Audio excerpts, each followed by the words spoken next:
Question के अंदर diagram बनी हुई है, तो सबसे पहले डायग्राम बनानी है। क्वेश्चन क्या दिया गया है, एक सर्कल का डायमीटर कितना दिया गया है 26 और देखो कॉर्ड कितना है 24। मालूम करने के लिए कहा उसने कि भाई डिस्टेंस फ्रॉम द कॉर्ड कितना है, distance from the chord from the centre, centre से कॉर्ड का डिस्टेंस मालूम करना है। तो सबसे पहले एक ओ सर्कल का हम ओ सेंटर का सर्कल बनाएंगे, उसके अंदर कॉर्ड लेंगे और जो है तो सेंटर से कॉर्ड तक का डिस्टेंस लेंगे। तो सपोज कर लेते हैं कि हमने ओ सेंटर का सर्कल बनाया और ए बी उसका कॉर्ड है, ए बी क्या है कॉर्ड, और distance from the centre to the chord ये है ओ एम।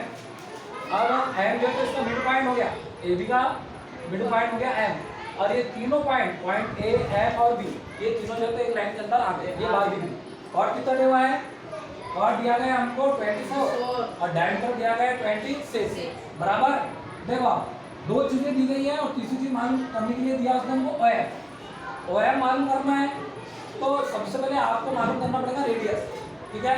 किस तरह से मालूम करेंगे, सबसे पहले पूरा डाटा लिखना पड़ेगा आपको कि हमने एक सर्कल ड्रा करे ओ सेंटर वाला बराबर, जिसका कॉर्ड है ए बी, और ए बी ड्रा करने के बाद में हमने ड्रा करे ओ एम।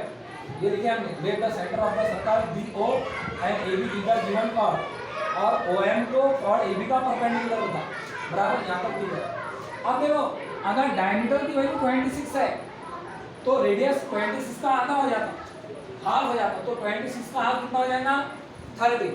ये आगे आपकी रेडियस की वैल्यू 30, मतलब ओ ए की वैल्यू आगे हमारे पास में 13 सेंटीमीटर, ठीक है। तो उसके बाद में हमने ओ ए ड्रा करे, ओ ए की वैल्यू निकाले, ओ ए ड्रा करे।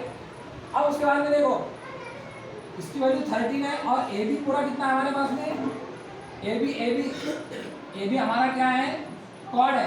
अगर पूरा कॉर्ड 24 है तो परपेंडिकुलर के थ्योरम से अगर ए बी पूरा 24 है तो मिड पॉइंट एम अगर है तो दोनों के दो बराबर पार्ट बन जाएंगे, मतलब 24 दो बराबर दो पार्ट के अंदर डिवाइड होगा। तो पूरा पार्ट अगर 24 का है तो एक पार्ट कितना हो जाएगा 12। देखो am is equal to 1/2 multiplied by ab।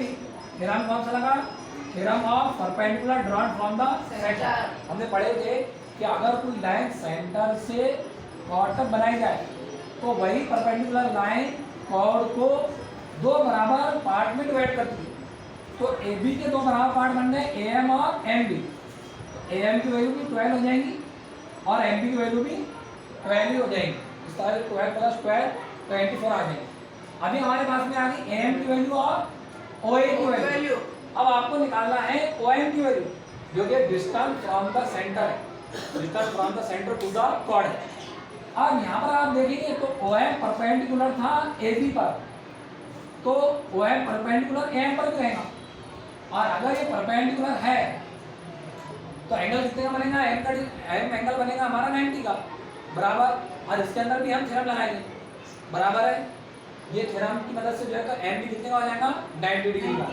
देखो यहाँ पर अब ट्रायंगल ओ एम के अंदर अगर हम पाइथागोरस थ्योरम लगाए, triangle O M O M A, ये एंगल 90 का, ठीक है।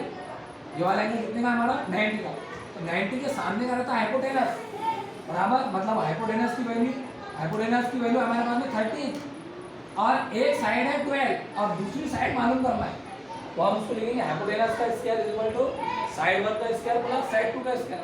हाइपोटेनस का नाम लिखे, नेम लिखे, उसके बाद वैल्यू पुट आउट करें, ओ ए की वैल्यू 30 और ए एम की वैल्यू 12। 13 का स्क्वायर 169 और 12 का 144, ठीक है। यहाँ तक क्या करें हमने वैल्यू रखे और उसके स्क्वायर निकाले।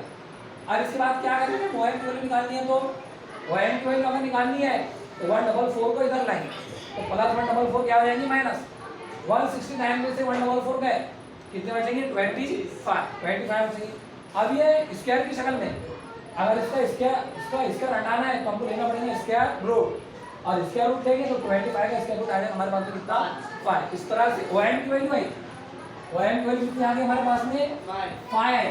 तो ओ एम क्या था, ओ था सेंटर ऑफ द सर्कल और एम था मिड पॉइंट, कॉर्ड का मिड पॉइंट, मतलब अगर एम कॉर्ड का मिड पॉइंट है और ओ सेंटर है तो हम कहेंगे कि ओ एम जो है ये distance from the centre to the chord, और वही हमको जो है तो मालूम करने के लिए बोला गया है।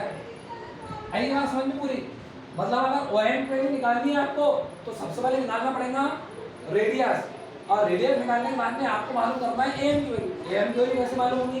अगर पूरा AB 24 का है तो बाय द थ्योरम ये हो जाएगा AM हमारे पास में 12। आगे बात समझ में?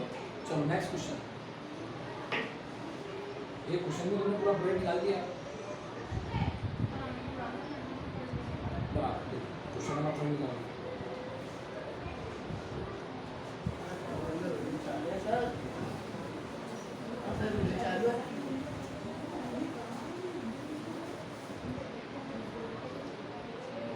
Question number 3